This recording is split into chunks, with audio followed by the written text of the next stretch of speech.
Bonjour tout le monde. Comme c'est en ligne, je ne sais pas où vous êtes. Peut-être que d'autres personnes sont à l'autre bout du globe. Et où que vous soyez, quoi que vous soyez, j'aimerais vous envoyer les salutations de la part du village des Pruniers. C'est le deuxième enseignement de notre retraite des pluies. Et aujourd'hui, nous sommes le 27 septembre de l'année 2020. Et nous sommes dans la salle de méditation du hameau du Haut. Je dois admettre que c'est la première fois que je suis ici à donner un enseignement dans le hameau, dans la salle de méditation des frères. C'est un sentiment assez étrange. Je suis restée 3 ou 4 ans en Asie. Et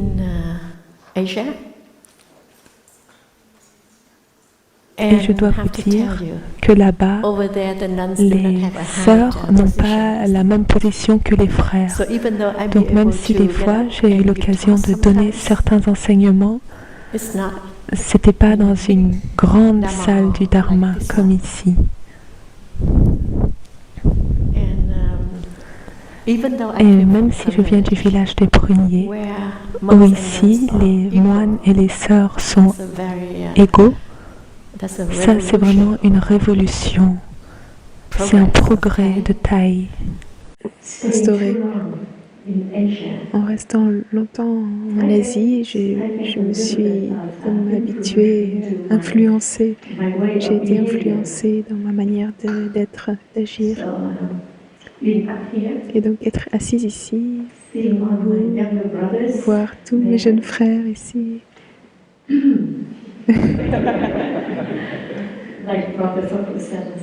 Comme le frère Fapo l'a dit la dernière fois, je me sens un peu nerveuse, j'ai des papillons dans mon ventre, c'est ce qu'il a dit.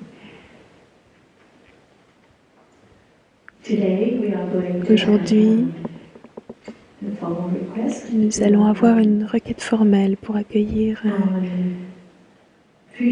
nos futurs jeunes moines et moniales. Et ce sera un moment très heureux quand notre communauté continue à s'étendre, à grandir, et nous pouvons voir le futur. Nous parlons de la retraite des pluies, ça me fait sourire parce qu'il a beaucoup plu pendant les 3-4 derniers jours. Et je me suis dit, oui, c'est vraiment une retraite des pluies alors. Et c'est la même chose, étant assise ici, je pense à la requête formelle qui va prendre place aujourd'hui. Je suis très heureuse parce que c'est un véritable engagement d'une jeune personne qui veut venir rejoindre la communauté. Une communauté de monastiques ou une communauté de personnes laïques, c'est une communauté. Et ce qui nous rassemble, c'est notre idéal, notre dévotion, notre souhait. C'est quelque chose de strictement volontaire. Et ce qui se passe, c'est que quelquefois la vie dans la communauté n'est pas très facile, pas très aisée. Ça ne se déroule pas toujours comme on veut et parfois on souffre. Et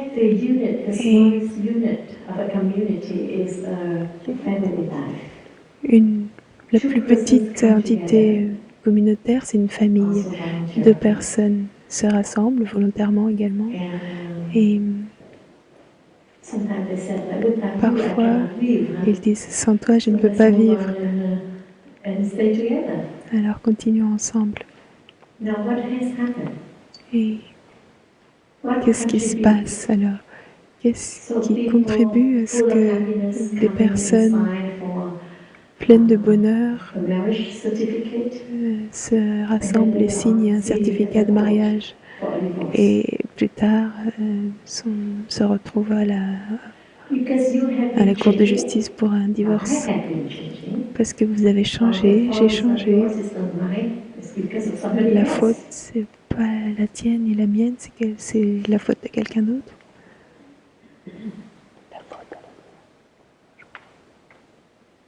Tout le monde a fait l'expérience d'une certaine souffrance qui se passe dans les relations.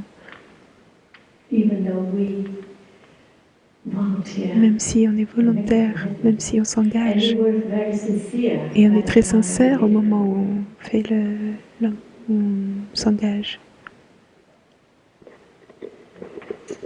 Donc, vivre ensemble, c'est un art. Et quand nous venons vivre en communauté, spécialement une communauté comme celle du village des Pruniers, c'est une joie, c'est aussi un défi. La communauté du village des Pruniers est une communauté très internationale. Et sans même parler des différences de nations, de culture, de race ou de pays.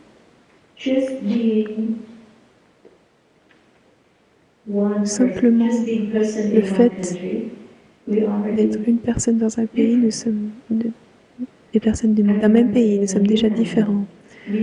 Au Hameau Nouveau, nous avons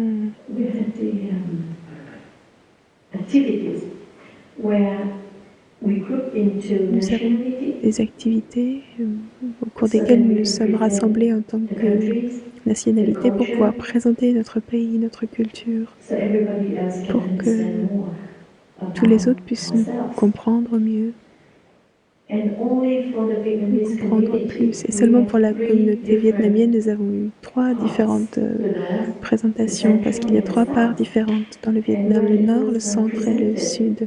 Et quand il y a eu les présentations, on a vu très clairement la culture, le passé des gens qui affectent chaque personne. Et je ne parle pas de chaque famille dans laquelle nous grandissons, et c'est toujours différent d'une famille à l'autre. La façon d'éduquer, l'environnement dans lequel nous sommes élevés, la culture locale. Donc, comment pouvons-nous vivre paisiblement dans le bonheur et nous réjouir d'être ensemble?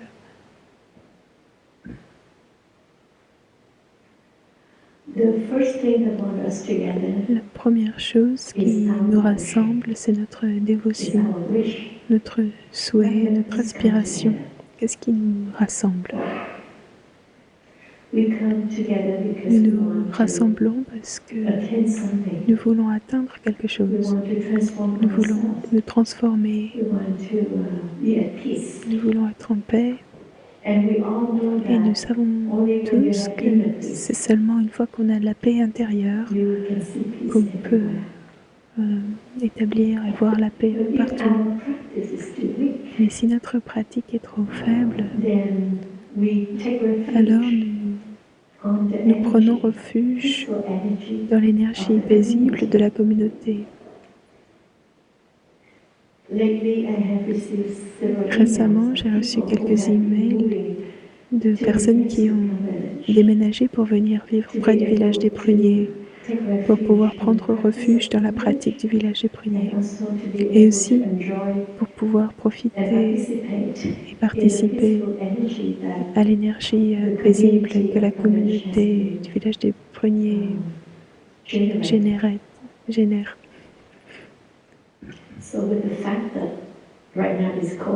Et en ce moment, à cause du Covid, parce qu'on a la distance sociale et on doit fermer au public le village des Pruniers, et ça apporte une certaine souffrance pour des personnes qui ne peuvent pas venir.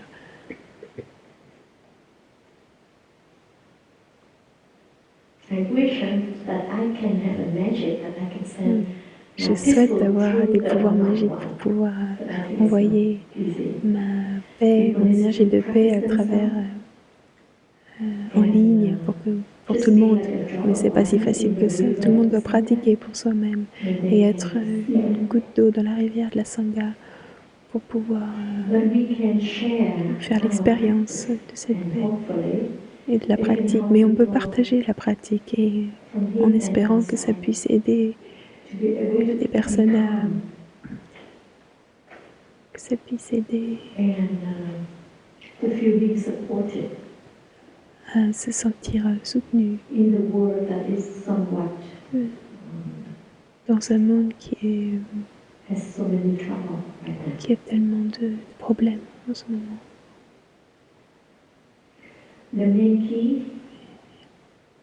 La clé, c'est comment communiquer les uns avec les autres pour pouvoir se soutenir les uns les autres. Nous avons tous et toutes le besoin d'être comprises et compris et d'être aimés et de se sentir qu'on appartient à un groupe, à une communauté.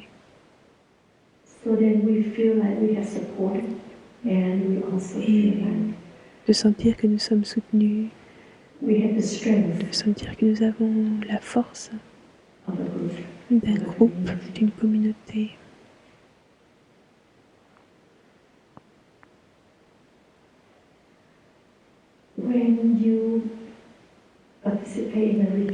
Quand vous participez à une retraite et que vous rentrez à la maison, vous êtes encouragé à établir une communauté pour pouvoir soutenir votre pratique et celle des autres. Mais la vie dans la communauté, c'est pas simple. Même si vous vivez dans votre propre maison et vous vous rassemblez simplement en sangha, juste pour des jours de pleine conscience ou pour des réunions, ou bien pour faire des activités ensemble.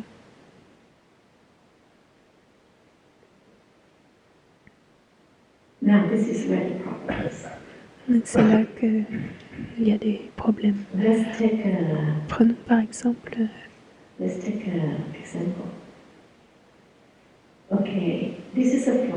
c'est une fleur devant moi et tout le monde, en regardant les fleurs, peut voir.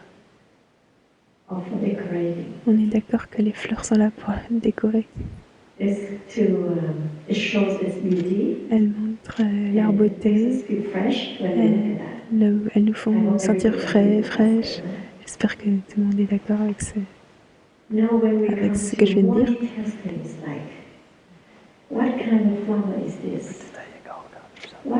Maintenant, si on regarde plus en détail, on peut voir quelle sorte de fleurs, quelle couleur, la taille du pot. On commence à avoir différentes idées. J'aime pas ces fleurs. Je préfère d'autres fleurs. Je préfère d'autres couleurs. Et c'est trop cher pour mettre ces fleurs en décoration.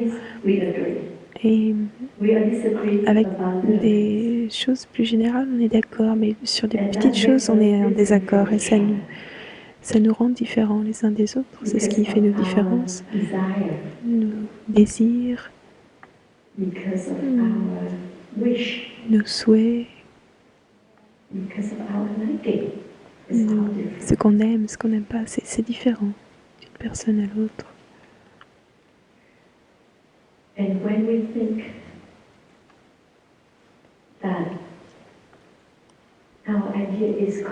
Et quand nous pensons que notre idée est juste, correcte, bien sûr cette idée est basée sur notre compréhension de quelque chose. Cette idée est basée sur notre expérience, sur tel ou tel objet. Cette idée est basée sur une expérience de telle situation. Alors nous avons notre propre idée. Et dans une réunion, chacune a des idées différentes, a une idée différente. Et bien sûr, notre idée, par exemple, je regarde mon idée et je dis, bien sûr, mon idée est correcte. C'est juste, ça ne veut pas dire que je suis têtue et que j'essaye de protéger mon idée, mais c'est ce que je ressens. C'est l'expérience que j'ai faite. Donc, quand mon idée est correcte, qu'est-ce qu'il en est des idées des autres?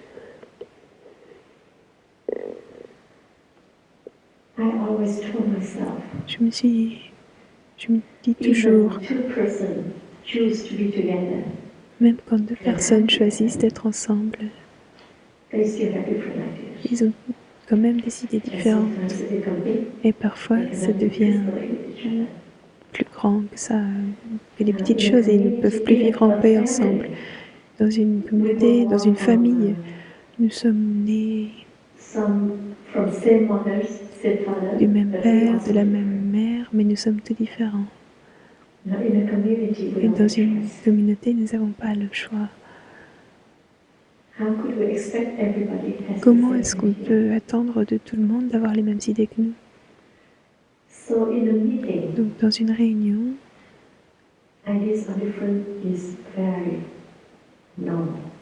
les idées sont différentes et c'est très normal. C'est pas normal si on n'a aucune idée différente, si c'est toujours les mêmes idées pour chacun.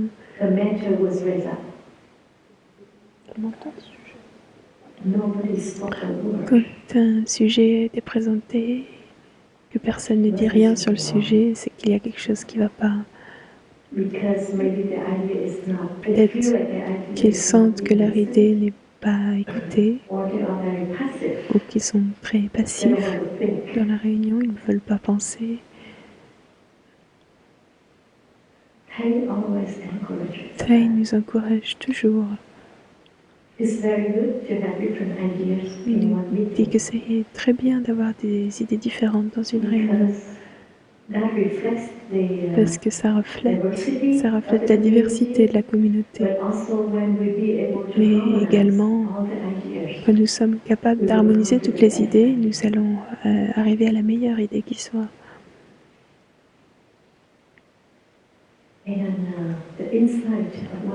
Et la vision profonde d'une personne, la compréhension profonde d'une personne, ce n'est pas assez comparé aux vues de tout le monde rassemblé. J'ai fait l'expérience de ça parfois. J'ai une idée et je sais que, bien sûr, je sais, c'est sur la base de mes perceptions, je sais que c'est la meilleure idée à ce moment. Parce que j'ai fait l'expérience de cette idée. Je sais, c'est ce que je pense. Mais la réalité, c'est qu'après avoir présenté mon idée, il y a des personnes qui ne sont pas d'accord, ce qui est très normal. Bien sûr, ça me blesse. Et parfois, je me suis dit, c'est la meilleure idée, pourquoi elles ne peuvent pas voir que c'est la meilleure idée? Mais si la majorité ne peut pas l'accepter,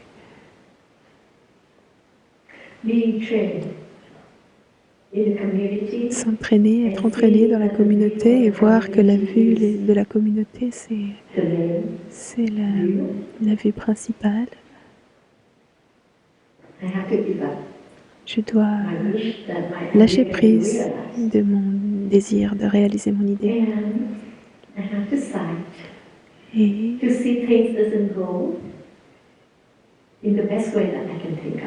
Et je dois voir que les choses ne vont pas de la meilleure manière que je pensais, telle que je pensais. Et après plusieurs réunions,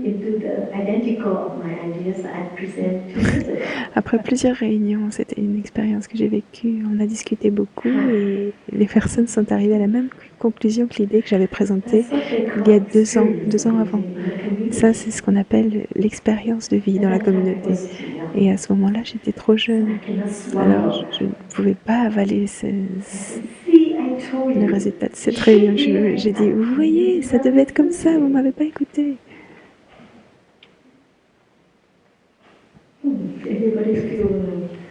Est-ce qu'il y a des personnes qui sont désolées pour moi? Et à ce moment-là, je me sentais désolée pour moi-même. Et bien sûr, à cause de cette idée, ça a bloqué mon bonheur. Je n'étais pas du tout heureuse. Quand les choses se passaient d'une manière qui n'était pas la meilleure manière d'après moi, et je me suis dit, bon d'accord, la décision des bhikshuni ou des bhikshus, c'est les moines et les moniales, c'est la meilleure décision et c'est crucial qu'on puisse décider ensemble. Alors j'ai écouté et ça m'a donné l'occasion de transformer.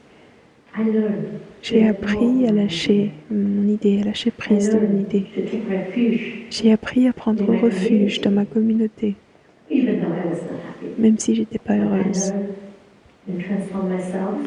Mais j'ai appris à me transformer pour pouvoir vivre paisiblement et heureuse.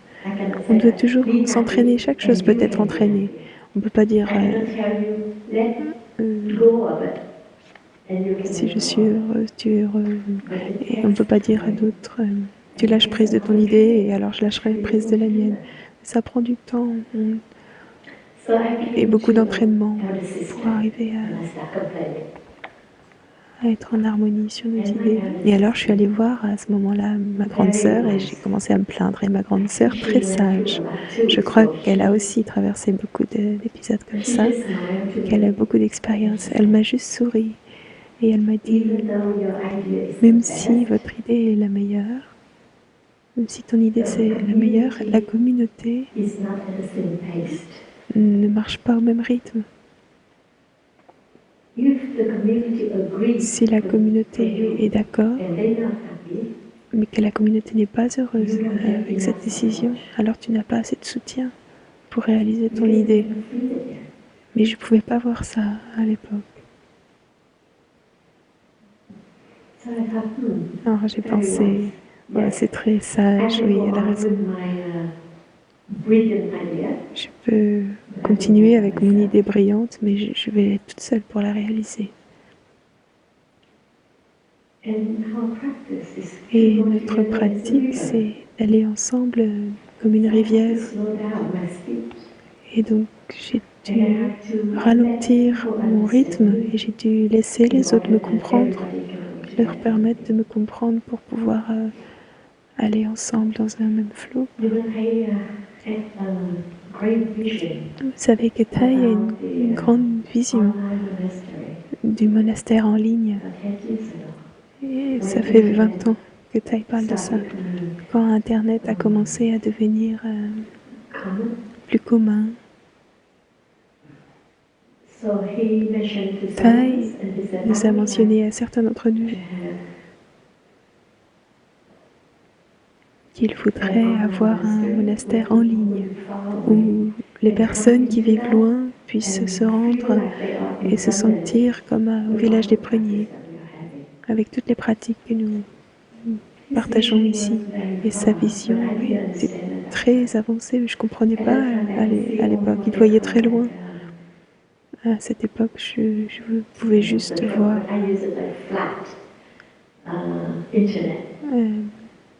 l'usage que j'avais d'Internet. C'était très simple et je pensais juste à une page sur laquelle on allait publier des articles, des pictures, des photos, pardon. Et on allait télécharger certains enseignements de Thay. Mais de nos jours, à cause du Covid, nous devenons un monastère en ligne. Nous faisons la méditation assise avec les gens à travers Internet en ligne. Chacune peut venir sur la page Internet et participer avec nous dans les cérémonies également. Participer à des sessions de méditation assise guidée. Ou tout comme maintenant, vous êtes là et je suis ici, mais nous nous sentons reliés parce que je vous parle. Je ne parle pas simplement aux personnes qui sont présentes dans la salle avec moi maintenant. Et donc, certaines visions peuvent être vues par d'autres, mais ça, par des personnes. Certaines personnes peuvent avoir des visions, mais ça prend des années pour être mis en place. Ne vous sentez pas découragé si vous avez des idées brillantes et que maintenant personne ne peut vous comprendre ou vous soutenir. C'est peut-être pas encore le cas. L'avantage d'une communauté, c'est que nous avançons ensemble, comme une rivière, nous faisons les choses ensemble et nous avons une continuation. C'est pour ça que quand il y a des nouveaux aspirants, des futurs monastiques qui viennent, ça nous donne beaucoup d'espoir. Ça nous donne beaucoup d'espoir qu'il y a une continuation de notre communauté qui continue à avancer et qui nous amène dans le futur.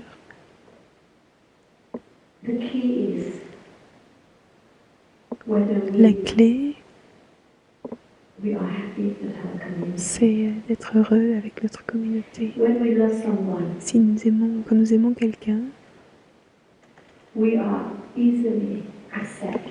acceptons facilement toutes les choses qui viennent de cette personne. Tout le monde a des faiblesses, mais quand nous aimons quelqu'un, nous disons « Ah, c'est pas grave, c'est une toute petite chose ». Quand nous aimons quelqu'un, nous avons l'énergie pour dépasser les obstacles, pour protéger cette personne, pour la rendre heureuse. Pensons à notre mère, à notre père, à nos bien-aimés. Ma mère peut tout sacrifier pour me rendre heureuse, parce qu'elle m'aime. Et je crois que la plupart des mères dans le monde font la même chose. Et qu'est-ce qui leur donne cette énergie? C'est l'amour. Comment pouvons-nous donner à notre communauté l'énergie pour pouvoir nous aider les uns les autres à dépasser les difficultés qui ont lieu en ce moment? Vous vivez chez vous et vous avez certainement des problèmes à la maison, et quand vous venez à la communauté, vous voulez recevoir du soutien. Vous aimeriez recevoir de la force qui vous aide à continuer dans votre vie. Et qu'est-ce que nous devrions faire en tant que membres de la communauté? Nous nous rendons à la communauté pour recevoir de l'énergie et profiter de ce que nous pouvons recevoir de la communauté. Mais qu'est-ce que nous pouvons apporter pour offrir à la communauté? Chacune d'entre nous avons de la sagesse en nous. Chacune d'entre nous avons des points forts. Chacune d'entre nous avons de l'énergie et de l'amour.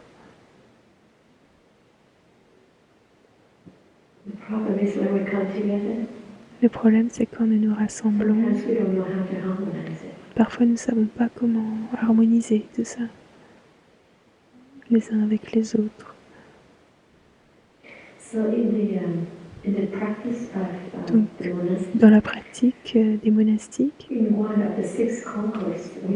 dans l'une des 6 harmonies, nous avons l'une qui s'appelle l'harmonie des vues, l'harmonie des idées. Peu importe quelle est votre idée, votre vue, nous devons parvenir à l'harmonie de nos vues. C'est pour cela que quand nous prenons des décisions en tant que communauté monastique, nous devons toujours établir un sangha karma, qui est être sûr que tout le monde est heureux de la décision et satisfait de la décision avant de pouvoir continuer. Et une fois que tout le monde reste silent, une fois qu'on a proposé de s'exprimer si on n'aime pas la décision, si vous restez silencieux, que vous ne parlez plus et que le sangha karma est pris, alors c'est la décision de la communauté et tout le monde devrait soutenir cette décision. On ne peut plus revenir sur ça et dire « Oh, en fait, j'aime pas trop cette décision. » Mais parce que tout le monde a l'air d'aimer, bon, j'ai dû me taire. Mais je ne me suis pas exprimée, mais je ne vais pas soutenir du coup. C'est pas correct dans la communauté.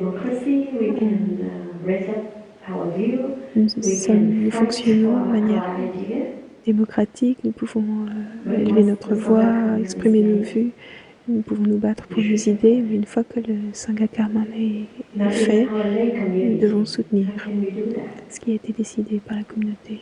Et comment pouvons-nous faire cela dans la communauté laïque?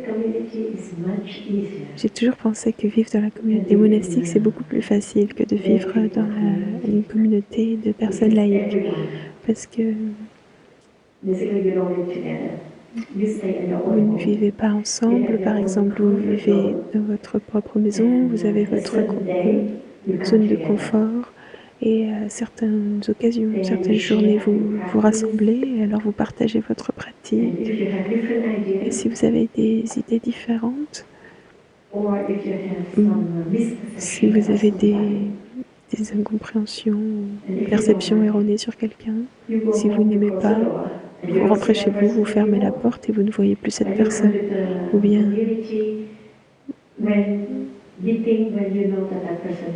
vous allez vous rendre à la communauté ou aux réunions quand vous savez que cette personne n'est pas là. Ou bien dans la chambre, dans la salle, pardon, si cette personne est assise ici, vous allez vous asseoir de l'autre côté. Vous pouvez éviter de vous confronter à la personne que vous n'aimez pas. On ne peut pas faire ça dans la communauté monastique. Et ça, c'est un défi. Mais c'est très bon pour nous parce que ça nous permet de faire face à nous-mêmes. Et on doit se transformer. Les monastiques ne peuvent pas rester en colère contre quelqu'un plus de 24 heures. Donc on a l'espace pour être en colère pendant 24 heures. Et si cette personne ne change pas, vous devez vous changer, vous transformer vous-même. Et changer ici, ça ne veut pas dire perdre votre identité. Changer ici, ça veut dire vous savez ce qui est plus important. Changer ici, ça veut dire que c'est une occasion que vous avez de faire face à de voir votre force intérieure, mais aussi de voir vos faiblesses. Et pour que vous puissiez voir où sont vos limites.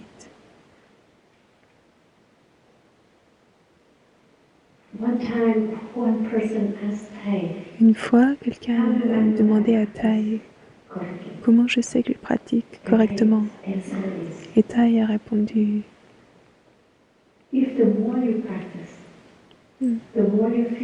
si plus vous pratiquez, plus vous vous sentez heureux, plus vous vous sentez libre, vous voyez que vous avez plus de liberté, alors vous pratiquez d'une manière correcte, si vous voyez cela. Et donc, je vous invite chacune d'entre vous à regarder votre pratique et regarder si vous avez plus de liberté.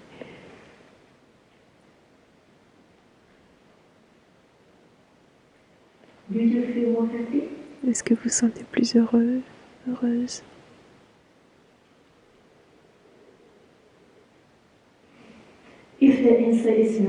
Si la réponse est non,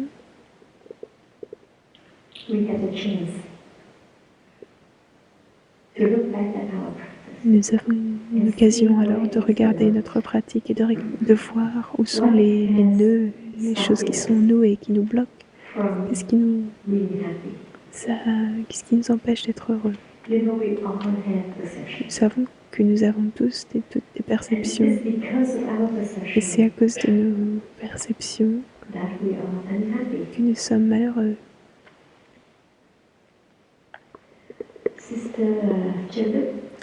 Sœur Chanduk, il y a longtemps, a donné un enseignement et je dois reconnaître que je ne me souviens pas de tout le contenu de l'enseignement, mais ce dont je me souviens, c'est qu'elle a donné un exemple de prendre une caméra et quand vous voyez quelque chose de très beau, que vous voulez capturer cette image, l'appareil photo, vous prenez une photo de cette image.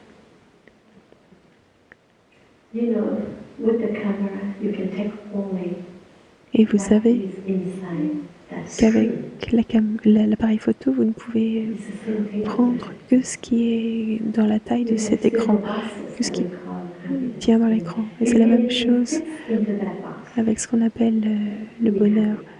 Si nous voyons les choses comme en boîte, si les choses rentrent dans la boîte que nous aimons, nous sommes heureux. Et si ça rentre pas, nous n'aimons pas cette chose-là. C'est nos perceptions. Je peux être heureuse que si cette sœur n'est pas là, ou je peux être heureuse que si le Covid n'est plus là. Et si le Covid continue, on n'est pas heureux. Et jusqu'à quand est-ce qu'on va continuer à être malheureux?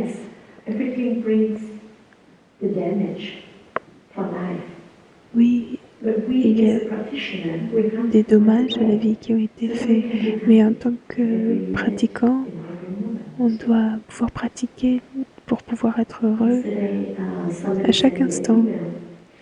Hier, quelqu'un m'a envoyé un email et m'ont dit qu'ils étaient inquiets parce que c'est l'arrivée de l'hiver et chaque année en hiver, sans Covid, c'est seulement la grippe qui est inquiétante et dangereuse. Et maintenant, avec le Covid, et il y a des prédictions qui ont été faites sur un grand nombre de personnes qui vont mourir. Et j'ai regardé ces nouvelles et je me suis dit, peut-être que c'est vrai.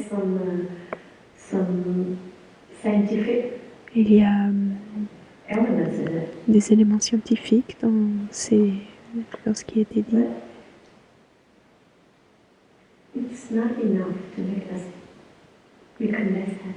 Mais ce n'est pas suffisant pour nous rendre malheureux. Pourquoi?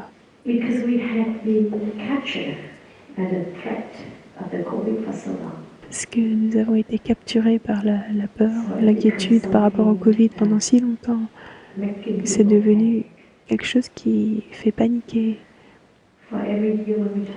Et chaque année, quand on parle de la grippe, du virus de la grippe, on l'appelle juste la grippe, on ne lui donne pas un nom particulier. Et comme on n'a pas réussi à s'en débarrasser, on s'est habitué à l'accueillir chaque année. On a des vaccins, on est conscient que cette année... Mais peut-être que les vaccins contre la grippe ne peuvent pas nous aider toujours. Et il y a des nouveaux virus qui viennent chaque année.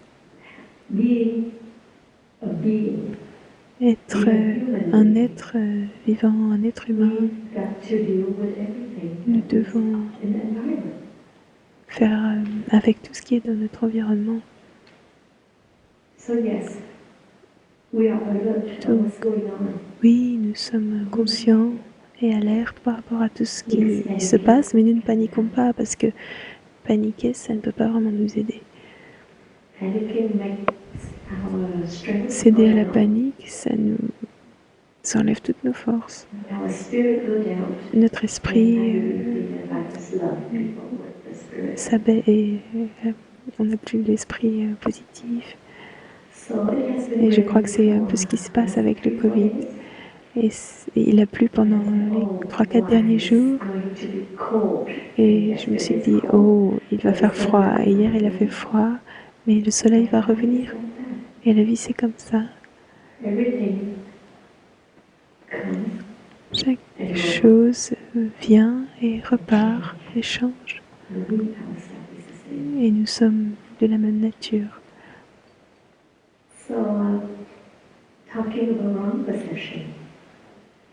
Donc en parlant de perception erronée, ça c'est un autre élément qui peut rendre notre vie dans la communauté difficile.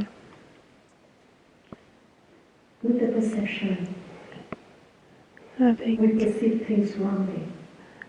les perceptions qu'on a des choses, on perçoit les choses de manière erronée. Et Thaï nous dit, si vous avez des perceptions, c'est fort probable que ce soit une perception erronée. Et si ce n'est pas quelque chose d'erroné, nous disons, bon, c'est sûr, on ne voit pas ça comme une perception. Mais si on utilise le mot perception, si on appelle ça une perception, on voit déjà qu'on a la place de ne pas être sûr de ce qu'on pense. En vietnamien, notre sœur explique que le mot perception, c'est quelque chose où on le voit, on imagine, mais on n'est pas si sûr de ce que c'est, de sa véracité. Donc chaque fois que nous percevons quelque chose, que nous voyons quelque chose, nous savons qu'il y a un petit pourcentage de vérité là-dedans, mais que le reste n'est pas vrai. 5% peut-être est vrai. Donc de notre communauté, quand nous devons communiquer les uns avec les autres, si nous ne pouvons pas voir la vraie nature, l'être essentiel en chacun, nous voyons seulement les autres sur la base de nos perceptions erronées, alors ça peut créer des distances entre nous et entre nous et les autres.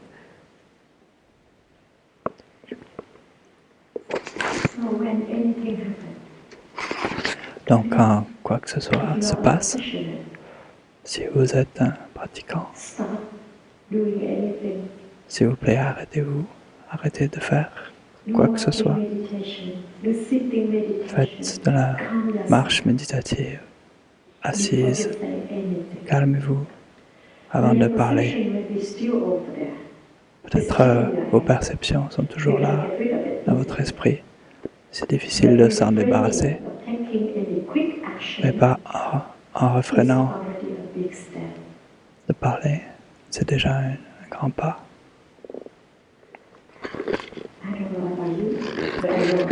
Je ne sais pas pour vous, mais je sais pour moi. J'ai l'habitude d'avoir une réaction très rapide. Par exemple, j'ai partagé tout à l'heure. J'ai déjà parlé, j'ai déjà dit quelque chose et je ne veux pas répéter. Mais pensant que peut-être ce partage va aller très loin et être entendu très loin et que beaucoup ne l'ont pas entendu, je peux répéter à nouveau. Quand j'étais à Hue, on a un tout petit monastère de sœurs, couvent. Il y a un bâtiment de 5-6 chambres. Il y a 2 étages. L'étage du haut, c'est la salle de méditation. Et l'étage du bas sont les chambres pour les sœurs. Et c'est tout, avec une cuisine un peu plus loin.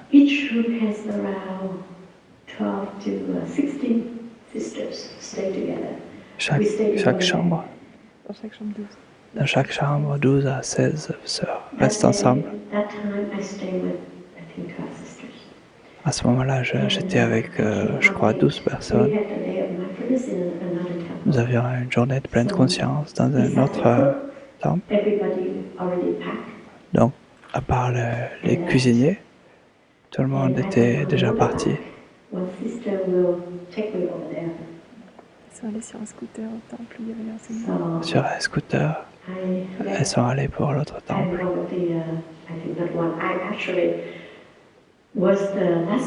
Et j'étais la dernière à quitter ma chambre. Normalement, on ferme la porte à clé et cache la clé sous le tapis de l'entrée. Comme on ne sait pas qui va rentrer en premier.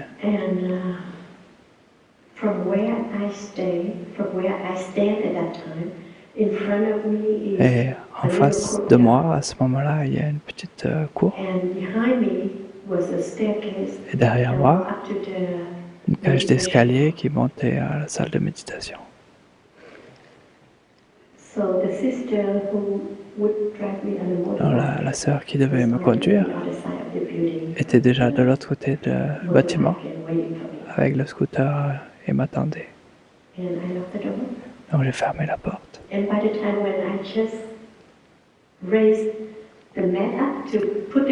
Et juste au moment où j'ai soulevé le tapis pour poser la clé, il y avait 2 personnes, 2 hommes qui me regardaient.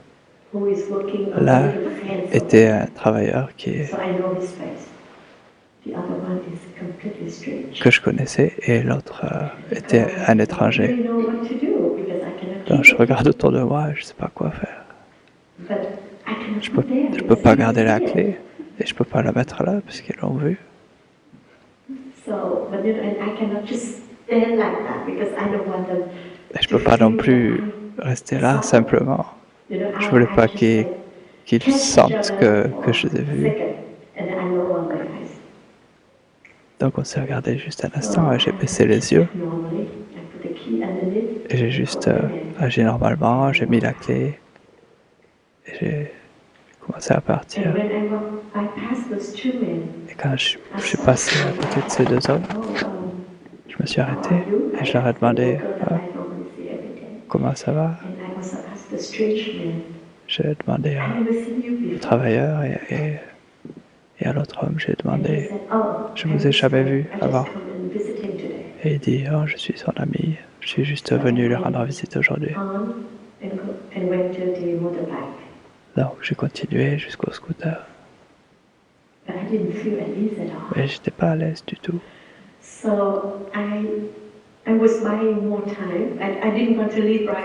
Je prenais le temps, je voulais pas partir de suite. J'ai marché vers la cuisine, il y avait 3 sœurs qui cuisinaient. Donc je leur ai dit, j'ai vu un homme étrange là-bas.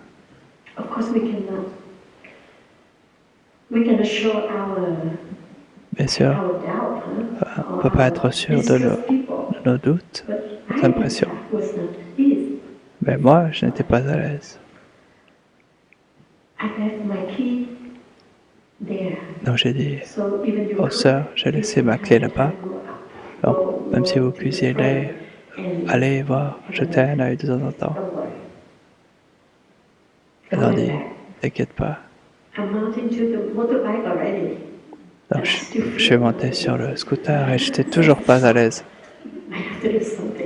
Je dois faire quelque chose. Donc je descends du scooter. Je vais à la chambre. Et j'ai dit très fort pour que tout le monde entende. Oh, j'ai oublié quelque chose. Je dois aller le chercher.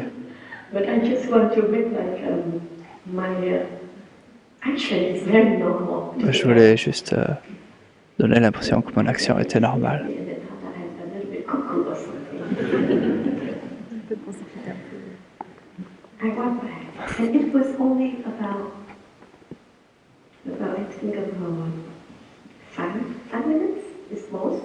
Ça a duré seulement 5 minutes. Donc je suis retourné, j'ai soulevé le tapis et la clé n'était plus là.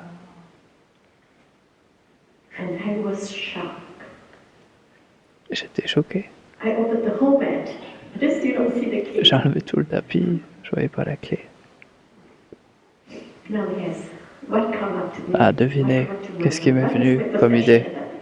Quelle était ma perception à ce moment?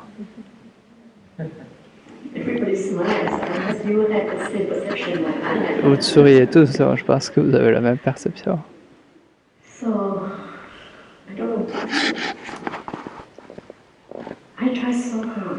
J'ai vraiment essayé de ne pas avoir à demander aux hommes, avez-vous vu ma clé?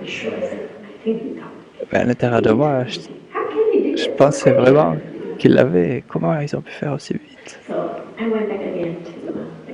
Je suis retourné à la cuisine. J'ai dit aux sœurs, la clé n'est plus là. Elles ont tout dit, bon, je suis parti quand même. Mais s'il vous plaît, de temps en temps, regardez autour du monastère et vérifiez que ces deux personnes sont là où ils sont supposés être. Et pendant toute la journée de pleine conscience, mon esprit pensait à cette clé et je n'étais pas là pour l'enseignement ni pour quoi que ce soit.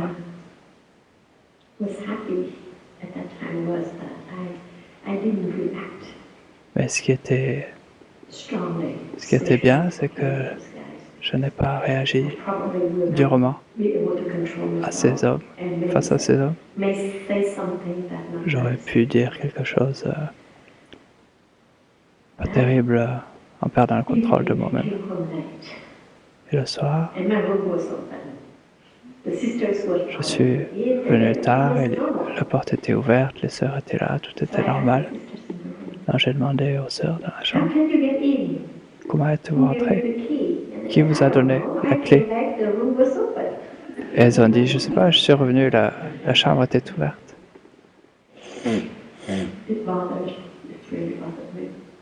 Ça m'a embêté. Et plus tard, j'ai appris. C'est juste un exemple de mes perceptions. Ces choses qui arrivent inattendues. Plus tard, j'ai appris qu'il y avait une sœur qui prenait soin du salle de méditation. Et elle était aussi en retard. Donc, quand elle est sortie, le matin, au moment où elle descendait la cage d'escalier, elle a vu la situation où les hommes me regardaient en train de poser la clé. Et donc, tout de suite, elle est venue, elle a pris la clé. Et elle a dit, bon, je vais rester à la maison du coup. Donc, elle est retournée tranquillement à la salle de méditation. Non, voilà, les choses qui arrivent. Non, ce n'est pas quelque chose de très sérieux. Mais quand ça arrive, s'il n'y a que 2 personnes dans la maison, vous pouvez repenser à vos propres expériences. Avez-vous déjà eu des malentendus avec les gens que vous aimez? Des malentendus. Lorsqu'il y a un malentendu, on peut dire des choses qui stressent les autres ou qui ne sont pas gentilles. On peut générer des blessures, des douleurs. Si on a de la chance, on peut résoudre, on peut transformer plus tard. Mais si on ne peut pas, ça peut générer des problèmes.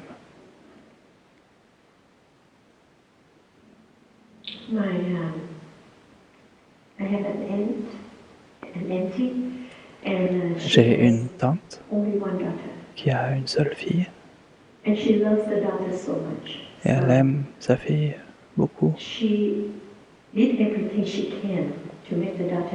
Elle a fait tout ce qu'elle a pu pour rendre sa fille heureuse. Et au Vietnam, à ce moment, on n'a pas une chambre par personne, mais en général, on vit dans une grande chambre. Donc, cette fille partageait la chambre avec ses parents. Et après 7 ou 8 ans, quand elle a eu 7 ou 8 ans, elle a eu ça. Ma tante a fait une chambre pour elle. Elle était avec ses parents pendant toutes ces années et soudainement elle était dans une chambre seule. Elle n'était pas très heureuse. Mais ce qui l'a effrayée,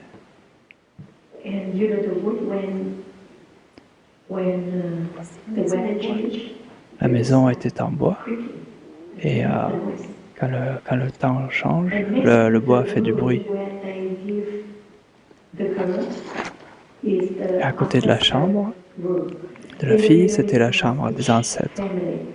Dans une maison vietnamienne, chaque famille a un autel pour les ancêtres.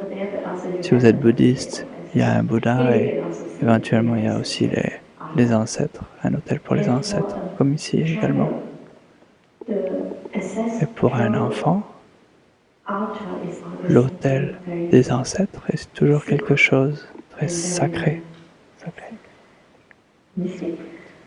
et mystique. je ne sais pas exactement quel mot dire, mais vous avez un peu peur. Il y a l'encens, les bougies, il y a plein d'images. C'est quelque chose que vous ne comprenez pas trop. Et en général, on a la tendance à être effrayé des choses qu'on ne connaît pas. Et donc cette chambre, cette pièce avec l'autel est juste à côté de la chambre de la fille.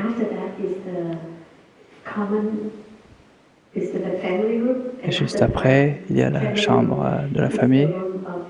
Et ensuite, il y a la pièce familiale d'abord, et ensuite il y a la chambre de mon oncle et ma tante. Donc à peu près quand j'étais à peu près 50 ans auparavant,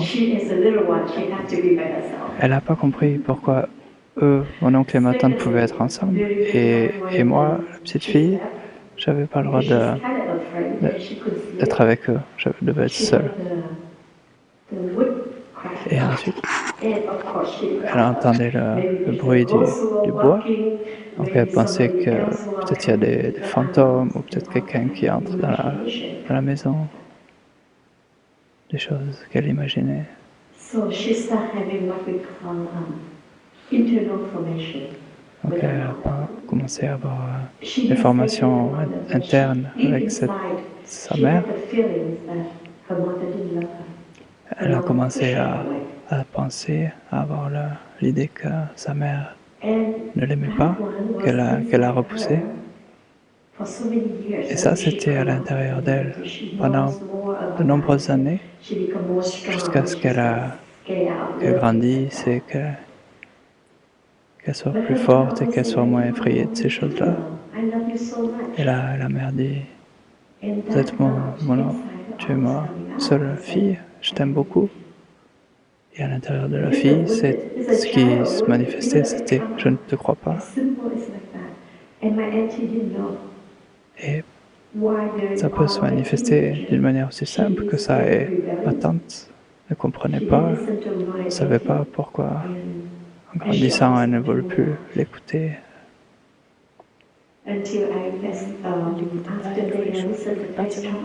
Elle voulait partir de la maison. Plus tard, elle vivait en Amérique. Elles sont venues à un enseignement.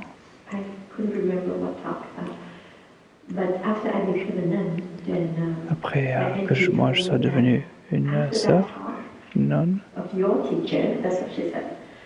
ma tante m'a dit, après cet enseignement de ton maître, ma fille a réalisé que j'avais mal compris, qu'elle avait mal compris sa mère pendant toutes ces années. Et à ce moment-là, à 16 ou 17 ans, elle a pu ouvrir son cœur et recevoir l'amour de sa mère. Donc, pendant combien de temps la relation entre la mère et la fille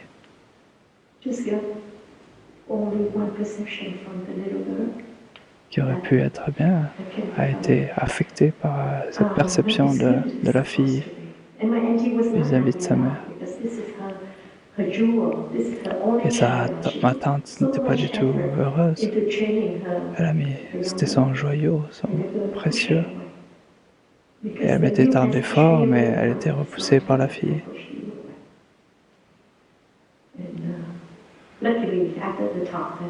Et par chance, après l'enseignement, elles se sont réconciliées.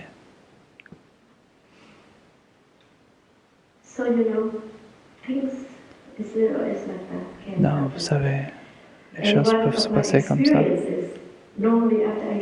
Et dans mon expérience, après je donne un enseignement, les gens ne se rappellent de rien, seulement des petites histoires que j'ai partagées. Voilà une autre histoire.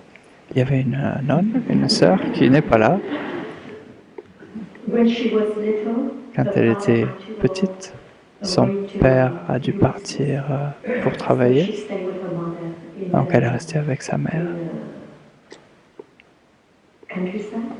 dans la campagne, dans une ferme. C'est aussi au Vietnam.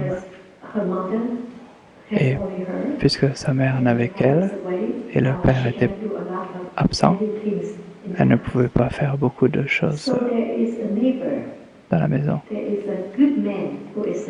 Donc il y avait un homme, un voisin qui venait l'aider pour réparer les portes,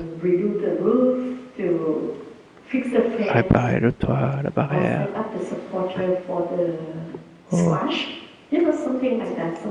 Organiser pour le jardin, des petites choses comme ça. Et avec cette petite fille,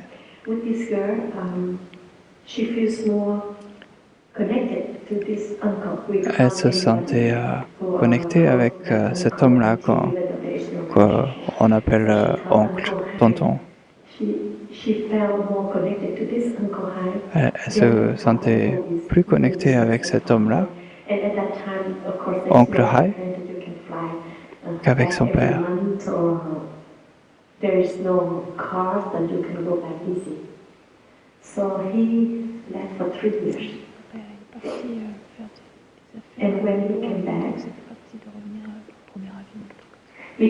C'est pas facile pour le père de revenir rapidement.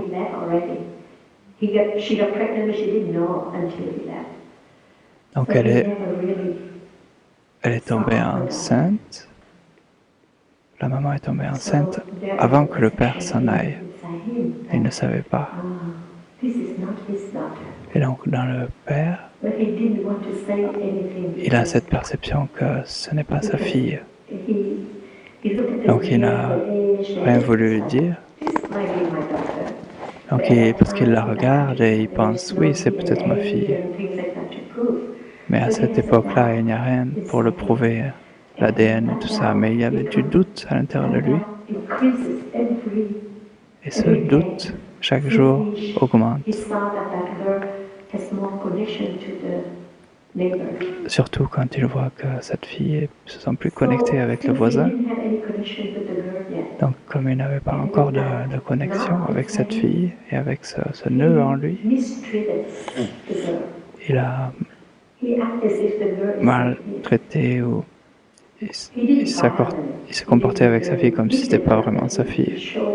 Il ne l'a pas battue, mais il n'appréciait pas vraiment les efforts qu'elle faisait pour lui. Après que la mère ait dit à la fille, c'est ton père. Donc elle est restée avec son père comme ça jusqu'à ce qu'elle ait 10 ou 11 ans. Et c'est devenu très lourd à l'intérieur d'elle-même aussi. Et jusqu'à ce qu'elle dise, j'espère que je n'ai pas de... J'aurais aimé ne pas avoir de père. Jusqu'à ce que un ami proche du père, qui travaillait avec lui,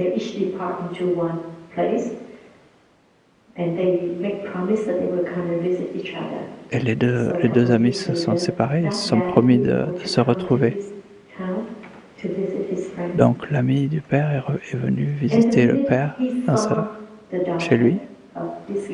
Et l'ami, quand il a vu la fille de son ami, il a dit « Oh, je ne savais pas que tu avais une si jolie fille qui te ressemble tellement. » Et ça, c'était la première fois que le père entend donner et regarde et il dit « Es-tu sûr qu'elle me ressemble ?» Et l'autre personne est si innocente. Oui, regarde le sourire, le nez, le front.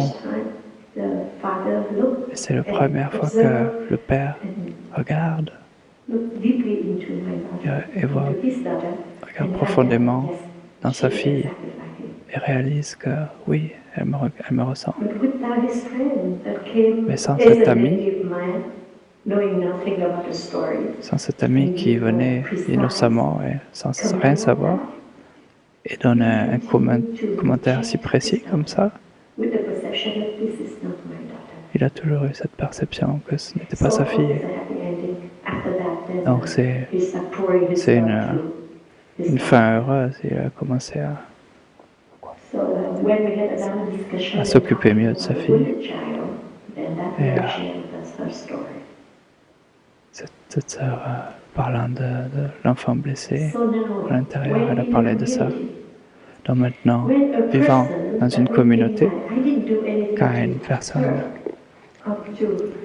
pense « je n'ai rien fait », je ne lui ai rien fait, mais pourquoi cette personne ne m'aime pas? Pourquoi elle me cause toujours des problèmes? On doit dépasser les sentiments que c'est notre faute. Chaque personne a sa propre histoire. Chaque personne a un enfant blessé à l'intérieur qu'on n'a pas encore transformé.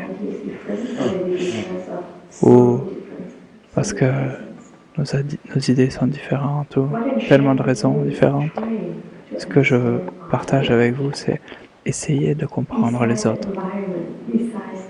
À côté de l'environnement, notre culture, des étiquettes qu'on a sur nous-mêmes, que toi tu es comme ça et moi je suis comme ça. Il y a aussi de la souffrance à l'intérieur de chacun qui doit être compris et qui doit être aidé. Et quand on peut voir ça, alors on peut commencer à générer de l'amour à l'intérieur de nous-mêmes. Et quand on a de l'amour, et qu'on comprend, on peut commencer à accepter la personne. L'amour et la compréhension viennent ensemble.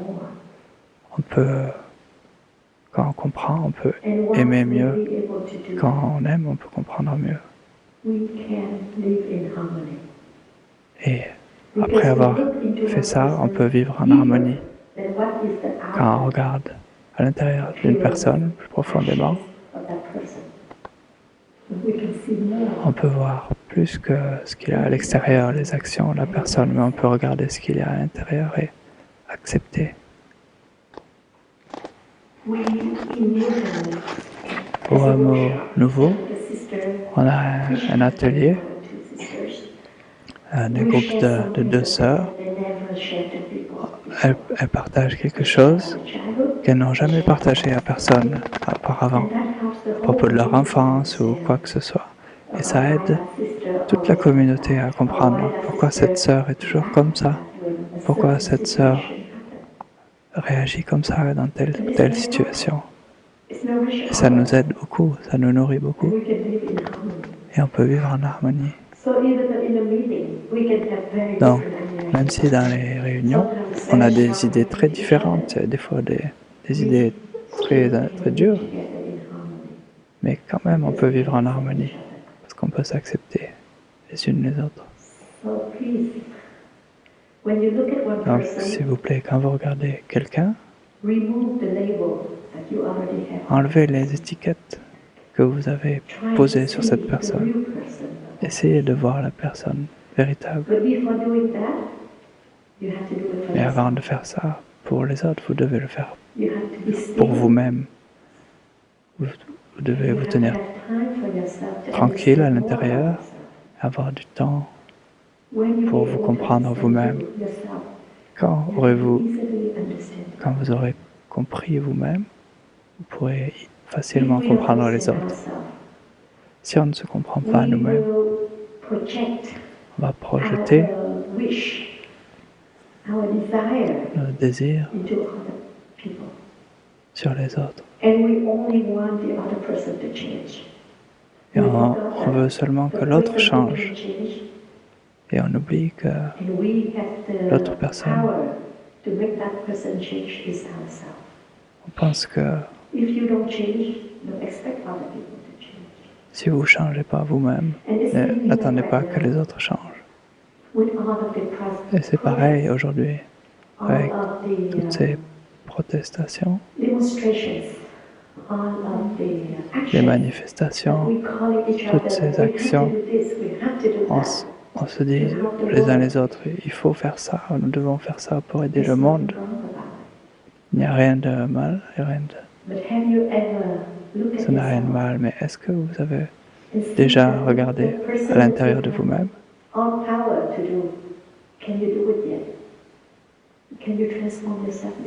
De voir que la personne que vous pouvez vraiment transformer, c'est vous-même. Est-ce que vous pouvez le faire? Est-ce que vous avez vu que...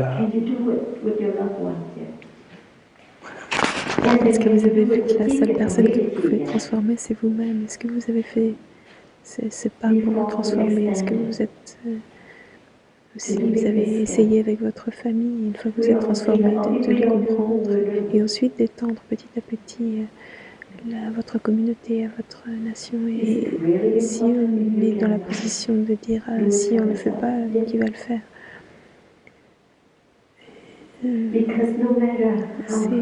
On commence par soi-même. Peu importe l'intention d'un mouvement ou d'une action qu'on fait, si c'est un bon mouvement, une bonne action, mais si on ne le fait pas à partir d'une base d'amour, de compassion, de compréhension, ça peut apporter des résultats différents de ce qu'on attend.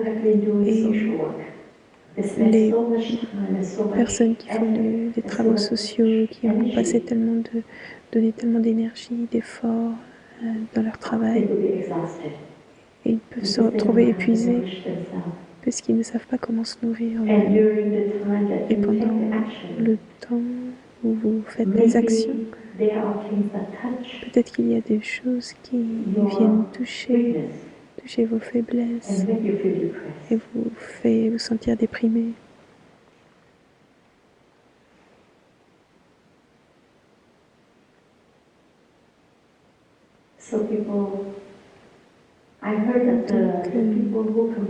J'ai entendu que des personnes qui se suicident peuvent être aussi des psychologues, des docteurs, des policiers, des personnes qui sont supposées apporter du soutien aux autres. Bien sûr, qui que ce soit peut commettre un suicide, peut se suicider quand ils ne savent plus quoi faire, qu'ils se sentent complètement désespérés, sans solution. Mais en tant que communauté de pratiquants monastiques ou non monastiques, nous avons des portes du Dharma. Nous avons l'environnement pour pouvoir pratiquer et nous aider nous-mêmes. Et seulement quand nous pouvons nous aider nous-mêmes, alors nous sommes en mesure de penser à aider les autres. De cette manière, nous n'allons pas déverser toute notre souffrance sur les autres. Je connais une personne dans la communauté laïque aux États-Unis. Il est plein de souffrance. Cet homme, ses enfants n'ont pas décroché le travail qu'il souhaitait pour eux. Ils ont eu le travail qu'eux voulaient, mais pas ce que lui souhaitait. Et sa femme aime travailler à la communauté. Il aime travailler à la communauté aussi. Et il voit la communauté comme un endroit, un espace où il peut faire tout ce qu'il veut. En fait, non, à la maison, sa femme ne l'écoute pas, ses enfants sont partis. Et il est venu à la communauté, pas pour la pratique, mais parce que c'était un espace pour lui qu'il pensait... Elle cherche le mot en anglais. C'est comme un...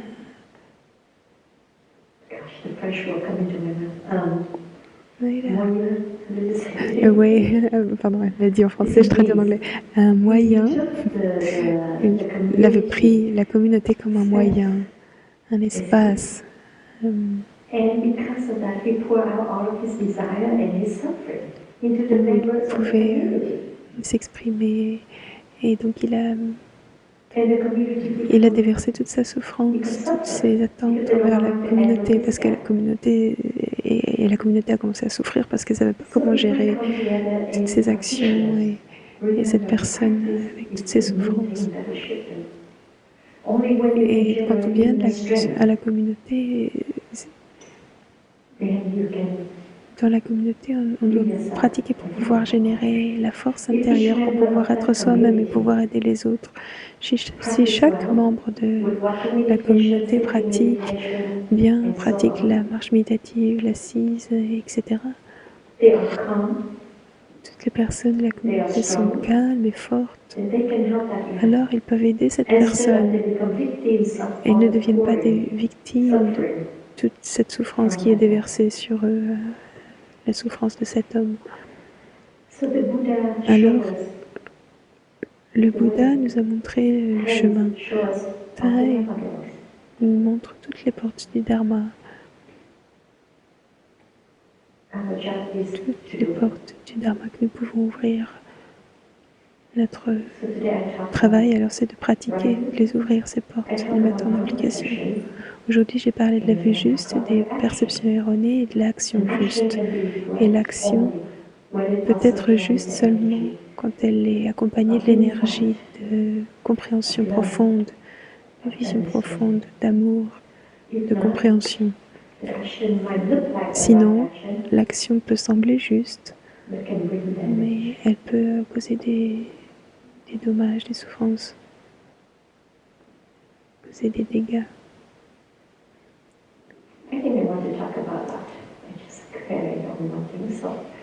Je voulais parler de plus de choses, mais je n'ai parlé que de ça, et je voudrais maintenant conclure avec une image que j'ai vue il y a quelques jours.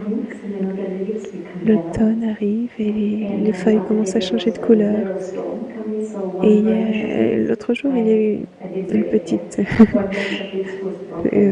tempête et il y a une branche d'un arbre, je ne l'ai pas apportée, qui s'est cassée. Et il y avait des feuilles encore vertes sur cette branche et d'autres déjà jaunes. Et une feuille était abîmée, elle avait un trou. Alors j'ai pris cette feuille. Je pense que je ne vais pas dessiner la feuille, c'est pas très beau quand je dessine. Je vais juste vous expliquer. J'ai pris cette branche avec toutes les feuilles et pensé à notre Sangha. Nous avons des personnes très jeunes qui viennent juste dans la Sangha, qui entrent maintenant, qui sont pleines d'énergie. Nous avons quelques feuilles jaunes, un peu comme moi, qui vieillit, qui ne sont plus très jeune. Nous avons des feuilles en bonne santé, saines, et nous avons aussi des feuilles que les insectes ont mangées, donc ils ont des trous. Ça veut dire tout simplement que dans notre communauté, il y a des personnes qui sont différentes. Certaines doivent se reposer sur la communauté pour vivre et d'autres sont pleines d'énergie et peuvent apporter la communauté, le faire aller de l'avant. Mais nous sommes toutes les feuilles de cette branche. Et cette branche, c'est une branche d'un même arbre. Et nous rassemblons, nous recueillons l'énergie du cosmos, du soleil, pour nourrir le tronc de l'arbre. Et alors chacun d'entre nous, chacune, nous faisons partie du cosmos. Et nous avons tous tout notre travail à faire, même si c'est un petit travail, un plus grand travail. Notre part à faire, simplement vivre naturellement, faire de notre mieux et nous regarder les uns les autres avec amour, compassion et compréhension. Je crois que c'est de ça dont le monde a besoin.